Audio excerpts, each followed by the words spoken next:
Well, student loans have long been a burden for Americans, but the pain doesn't end there. Higher taxpayer costs for student loans have soured since Congress paused student loan repayments in 2020, complicating the case for forgiving student loan debt. Let's bring in Yahoo Finance's Rick Newman here with us at the desk. And Rick, the clock ticking yet again for the Biden administration as we look to the end of the month. What are they going to do? I think there's no doubt they're going to delay these student loan repayments once again. I mean, this originally was part of the CARES Act in 2020, the very first piece of COVID pandemic relief. And then Presidents Trump and Presidents Biden have extended this deadline 5 times. And it defies imagination at this point that Biden's going to let that deadline expire 2 months before the midterm election. So I think it's very likely that that deadline is going to get extended prior to the end of 2022. So if you have a student loan, you may not be having to make those payments until next year. Now, this has been a bit of a struggle for the Biden administration, right? Throughout 2022, there were talks that they were going to forgive. They weren't forgiving. The volume of the forgiveness here. I mean, how much of a political issue is this headed into the midterms for the Biden administration, knowing this could be a key demographic? It's a big issue, mainly because a lot of young people who supported Biden in 2020 feel ripped off. I mean, they feel like Biden said he would forgive some student debt, and he hasn't done anything. Now, let's be clear about what Biden actually said he would do. Biden does not favor as much debt forgiveness as some Democrats, such as Bernie Sanders or Elizabeth Warren, who would go.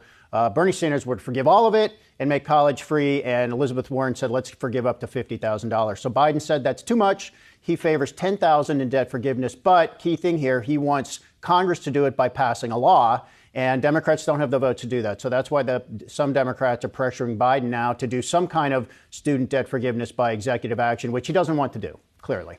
You mentioned the midterms. I mean, you've said for a long time that you think student loans could be an issue in play, especially for younger voters. There's a lot of developments that we've seen from this administration over the last few weeks. Obviously, what happened with the Supreme Court, what happened with the CHIPS Act, now potentially this Inflation Reduction Act. And then, of course, yesterday we got that announcement on the al-Qaeda leader being killed. I mean, has the momentum shifted for the Democrats at all? Absolutely. Now, I don't know if that means that will get them more votes in November. But yeah, I mean, so killed an important al-Qaeda leader who had a role in the 9/11 terrorist attacks more than 20 years ago. Let's point out they still were going after this guy. And then Biden had he had one important legislative win with the CHIPS Act, which Congress passed, and then the Inflation Reduction Act. Now, that has not passed yet. Let's be clear about this. But analysts are giving it about a 75% likelihood that it will pass. So if it does, Biden will suddenly be able to say, look, I am getting some things done. And that's the case for reelecting Democrats and letting them keep control of Congress. A really important thing here is turnout. So it's not just how do voters feel, but to go back to younger voters, will they even bother to vote is a big question. Of course, we know turnout drops during midterms, sometimes by quite a lot.